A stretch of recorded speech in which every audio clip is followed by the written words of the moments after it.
పండంటి బిడ్డకి జన్మనిచ్చిన శ్రేయ డాక్టర్ ద్వారా గుండె పగిలే నిజాన్ని తెలుసుకుని షాక్ అయిన పల్లవి అసలు ఇదంతా ఎలా జరగబోతుందనేది ఈ వీడియోలో తెలుసుకుందాం. వీడియో నచ్చితే తప్పకుండా లైక్ చేయండి. శ్రేయ అవనిని జ్యూస్ చేసి ఇవ్వమంటుంది. జ్యూస్ చేయడానికి అవని వంటగదిలోకి వెళ్ళిన తర్వాత శ్రేయ ఫోన్లో మాట్లాడుతుండగా అప్పుడే శ్రేయ మాటలన్నీ కూడా గుర్తు చేసుకొని పల్లవి కోపంతో రగిలిపోతూ తను తాగుతున్న జ్యూసులో మందు కలిపి తన కడుపు పోగొట్టాలని పల్లవి ప్లాన్ చేస్తుంది. అప్పుడే ఇక జ్యూస్ చేస్తున్న అవని దగ్గరికైతే వెళ్తుంది పల్లవి టాబ్లెట్స్ తీసుకొని. ఇంతలో శ్రేయ అయితే ఫోన్లో మాట్లాడుతుండగా నిన్ను శ్రేయ పిలుస్తుంది అని అవనితో అబద్ధం చెప్తుంది. అప్పుడే ఇక అవని పక్కకి వెళ్ళాక శ్రేయ తాగాలనుకున్న జ్యూస్లో అయితే ఆ బిళ్ళల్ని కలిపేస్తుంది పల్లవి. కలిపేసి ఇక అవని రాకముందే ఏమీ తెలియనట్టు బయటికి వస్తుంది. అప్పుడే అవని ఆ జ్యూస్ చేసుకొని శ్రేయ దగ్గరికి వెళ్తుంది. ఇంతలో ఇక శ్రేయకి తనకి వికారంగా ఉందని జ్యూస్ తాగకుండానే తను వెళ్ళి వామిటింగ్ చేసుకుంటుంది. అది చూసి ఇక పల్లవి నేను చేసిన ప్లాన్ అంతా ఫెయిల్ అయిపోయింది అని అనుకుంటూ ఉంటుంది. అప్పుడే ఇక తను అలా అనుకున్న తర్వాత ఆ జ్యూస్ తాగమని మరొకసారి ఇస్తుంది అవని. వద్దక్క, ఇంకా వికారంగా ఉంది, మళ్ళీ ఈ జ్యూస్ కూడా బయటకు వచ్చేస్తుంది, నేను తాగలేను అని చెప్తూ ఉంటే నువ్వు తాగు లేకపోతే పల్లవి అని పల్లవి చేతికి ఇవ్వబోతుంది అవని. నాకేమీ అవసరం లేదు అని పల్లవి అయితే చెప్తుంది. తాగు, కొంచెం తాగు అని అంటూ ఇక అవని అయితే ఇవ్వబోతూ ఉండగా పక్కకి నెట్టేస్తుంది. ఇక పక్కకి నెట్టేసిలోకి కింద పడిపోతుంది జ్యూస్ అంతా. తాగనంటే చెప్తున్నాను కదా, ఎందుకు బలవంతం చేసావో, ఇప్పుడు చూడు ఈ జ్యూస్ అంతా కూడా ఎలా అయిపోయిందో అని చెప్తూ ఉంటుంది. పల్లవి అలా చెప్పిన తర్వాత అక్క, ఎందుకక్క తనని బ్రతిమలాడుతున్నావో, తను ఏమన్నా ప్రెగ్నెంటా ఏంటి, తను ఇలా తాగడానికి అని అంటూ ఉంటుంది శ్రేయ. తర్వాత శ్రేయ మాటలకి ఇంకా కోపాన్ని పెంచుకుంటుంది పల్లవి.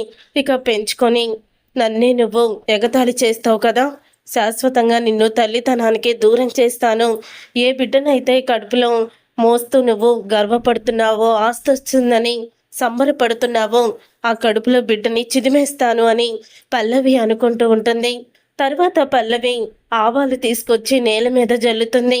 ఇక నేల మీద జల్లి అప్పుడే ఇక శ్రేయ అటువైపుగా వస్తూ ఉండగా ఆవాల మీద కాలు వేసి జారి పడిపోతుంది. కడుపులో ఉన్న బిడ్డ పోతుందని పల్లవి ప్లాన్ చేస్తుంది.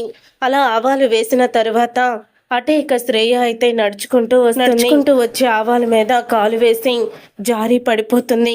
ఇక జారి పడిపోయి ఒక్కసారి అమ్మ కడుపులో నిప్పంటూ ఇక ఎక్కువగా అరుస్తుంది, బాధపడుతూ ఉంటుంది శ్రేయ. ఇంతలో అవని వాళ్ళందరూ కూడా వచ్చేసి శ్రేయని చూసి షాక్ అయిపోతూ ఉంటారు. శ్రేయ, ఏం జరిగింది శ్రేయ అని అంటూ ఉంటే, ఏం జరిగిందో నాకు తెలియడం లేదు, బాగా కడుపులో నొప్పి వస్తుంది, నేను ఇక్కడ పడిపోయాను అంటూ శ్రేయ ఏడుస్తుంది. ఇక్కడ అయినా ఆవాలు ఎవరు వేశారు అని అంటూ ఉంటుంది అవని. ముందు హాస్పిటల్కి తీసుకువెళ్దామని శ్రేయాని హాస్పిటల్కి అయితే తీసుకువెళ్తారు.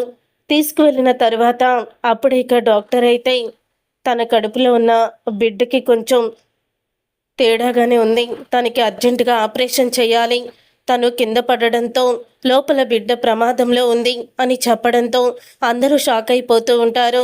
ఎలాగైనా తల్లి బిడ్డల్ని కాపాడమని అవని అయితే వేడుకుంటుంది. లేదమ్మా, ఎవరో ఒకరే ఉంటారు అని చెప్పడంతో మీ ప్రయత్నం మీరు చెయ్యండి అని అంటూ ఉంటే నాకు నా భార్య ముఖ్యం అని అంటూ ఉంటాడు. అప్పుడే శ్రీకర్ మా ప్రయత్నం మేము చేస్తాము అని లోపలికి వెళ్ళి ఆపరేషన్ అయితే చేస్తూ ఉంటారు. ఇక ఆపరేషన్ చేసిన తర్వాత డాక్టర్ బయటికి వస్తుంది. కడుపులో ఉన్న బిడ్డ చచ్చిపోయింది అంటూ చెప్తుందేమో అని పల్లవి అయితే ఎదురు చూస్తూ ఉండగా కంగ్రాచులేషన్, నిజంగా దేవుడు మీ విషయంలో మెరకలే చేశాడు, తల్లి బిడ్డ ఇద్దరు కూడా క్షేమమే, మగపిల్లాడు అని చెప్పి అంటారు. ఇక దాంతో అందరూ కూడా చాలా ఆనందపడుతూ ఉంటారు. పల్లవి అయితే షాక్ అయిపోతూ ఉంటుంది. ఇలా జరిగిందేంటి, నేను ఆవాలు వేసి దాన్ని పడగొట్టేసి ఆ బిడ్డ చనిపోయేలాగా చెయ్యాలనుకుంటే ఇప్పుడు తల్లి బిడ్డ ఇద్దరు క్షేమమే అని చావు కబురు చల్లగా చెప్పినట్టు ఈ డాక్టర్ చెప్పింది అని అనుకుంటూ ఉంటుంది పల్లవి. ఇంతలో పల్లవి వాళ్ళ అమ్మమ్మ అక్కడికి వచ్చి పల్లవి దగ్గరికి, చూసావా, శ్రేయ పన్నంటి మగబిడ్డకి జన్మనిచ్చింది, నువ్వు కూడా ఒకసారి డాక్టర్కి చెకప్ చేయించుకో, ఇక్కడే ఉన్నావు కదా, పద వెళ్దామని డాక్టర్ దగ్గరికి తీసుకువెళ్తుంది. ఇక భానుమతి అయితే పల్లవిని ఇక డాక్టర్కి చెప్తుంది. తనకి ఆల్రెడీ ఒకసారి ప్రెగ్నెంట్ వచ్చింది, కానీ తనకి అబార్షన్ అయ్యిందని చెప్తుంది. కొన్ని టెస్టులు అయితే చేస్తారు పల్లవికి. ఇవి టెస్టులు రేపు వస్తాయి, రేపు రండి వివరంగా చెప్తాను అని చెప్తూ ఉంటుంది డాక్టర్. సరే డాక్టర్ అని ఇంటికైతే వెళ్తారు. వెళ్ళిన తరువాత అప్పుడే ఇక అవని పల్లవి దగ్గరికి వచ్చి పల్లవి చెంప పగలగొడుతుంది. అప్పుడే ఇక పల్లవి నన్నెందుకు కొట్టావని అడుగుతూ ఉంటుంది. నిన్ను కొట్టాలా లేకపోతే చంపాలా? నీలాంటి దాన్ని ఏం చెయ్యాలో కూడా నాకు అర్థం కావడం లేదు. నిన్ను ఏదోటి చెయ్యాలి అని అంటూ ఉంటుంది అవని. ఇంత దుర్మార్గంగా ఆలోచిస్తావా? ఆస్తి కోసం ఇంత దుర్మార్గపు పనులు చేస్తావా అంటూ కోపంతో రగిలిపోతుంది అవని. శ్రేయ అక్కడ పడిపోవాలని నువ్వు శ్రేయకి బిడ్డ కోల్పోయి శ్రేయని ఎలాగైనా సరే పొగరు అణిచాలని నువ్వు ఆవాలు అక్కడ చల్లావని నాకు తెలుసు. లేకపోతే ఇంట్లో డబ్బాలో ఉన్న ఆవాలు నేల మీదకి ఎలా వస్తాయి?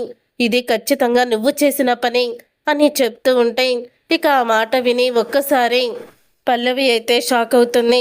ఇక పల్లవి అయితే షాక్ అవుతూ ఇలా అంటూ ఉంటుంది. అసలు నేనే ఆవాలు చల్లానని ఏంటి గ్యారంటీ అని అడుగుతూ ఉంటే, గ్యారంటీ ఏంటా? గ్యారంటీ ఏంటో చూపిస్తాను. నువ్వే ఆవాలు తీసుకువెళ్ళావు. ఎందుకంటే ఆవాల డబ్బా నువ్వు తీసుకువెళ్ళడం నేను చూశాను. కానీ అప్పుడు శ్రేయ కడుపు నొప్పని బాధపడుతుంది పడిపోయాక. ఈ విషయం తర్వాత చెప్దామని, నీ సంగతి తర్వాత తేలుద్దామని నేను ఊరుకున్నాను అని అనడంతో అప్పుడే ఇక పల్లవి మౌనంగా ఉండిపోతుంది. ఇంతకి దిగజారిపోతావు నువ్వు. ఆస్తి వస్తే ఏం చేసుకుంటావు? అయిన వాళ్ళందరినీ దూరం చేసుకొని ఆస్తిని ఉంచుకొని నువ్వేమి బాగుపడతావు అని అడుగుతూ ఉంటుంది అవని పల్లవిని. నా ఇష్టం, నేను చేసుకున్నది చేసుకుంటాను అని పల్లవి అనడంతో ఇంకోసారి ఇలాంటివి ఏమన్నా ప్రయత్నం చెయ్యి, నిన్నేం చేస్తానో నాకే తెలీదు. అరెస్ట్ చేయించడానికి కూడా నేను సిద్ధంగా ఉన్నాను అని అవని షాక్ ఇస్తుంది పల్లవికి. తర్వాత ఉదయం అవ్వంగానే నీ రిపోర్ట్స్ వస్తాయని డాక్టర్ ఈరోజు హాస్పిటల్కి రమ్మని చెప్పింది కదా, పద వెళ్దామని అంటూ ఉంటుంది భానుమతి. నువ్వెందుకమ్మమ్మా, నేను వెళ్తానులే అని అనడంతో లేదు నేను కూడా వస్తాను. ఆవిడేదైనా సమస్య ఉంటే ఏదైనా తినాలి, మెడిసిన్ వేసుకోవాలంటే నువ్వు వేసుకోవు, అందుకే నేను కూడా వస్తాను అని చెప్తుంది. ఇద్దరు కూడా హాస్పిటల్కి అయితే వెళ్తారు. వెళ్ళిన తర్వాత ఇక డాక్టర్ మీ గురించే ఎదురు చూస్తున్నాము, మీరు నిజం చెప్పండి, మీ కడుపు పోయిందా లేకపోతే మీరు అబార్షన్ చేయించుకున్నారా అని అడుగుతూ ఉంటే అప్పుడే అబార్షన్ చేయించుకున్నాను, నాకు పిల్లలు అప్పుడే ఇష్టం లేక. ఏమైంది డాక్టర్ అని చెప్పి అడుగుతూ ఉంటుంది పల్లవి.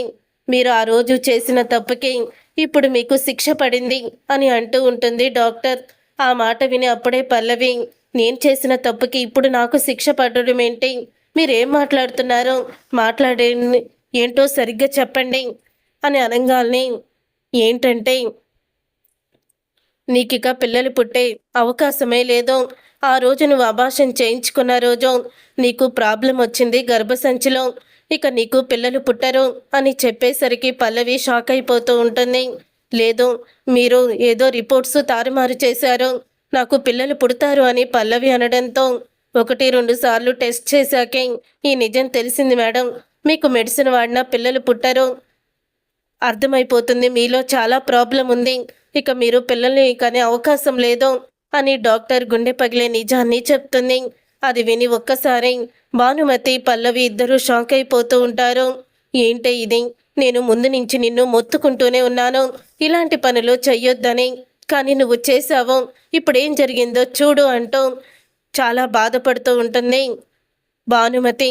చూశారుగా ఫ్రెండ్స్, మరి తనకి పిల్లలు పుట్టే అవకాశం లేదని తెలుసుకున్న పల్లవి ఏం చేయబోతుంది, అసలు ఏం జరగబోతుంది అనేది రాబోయే కథలో తెలుసుకుందాం.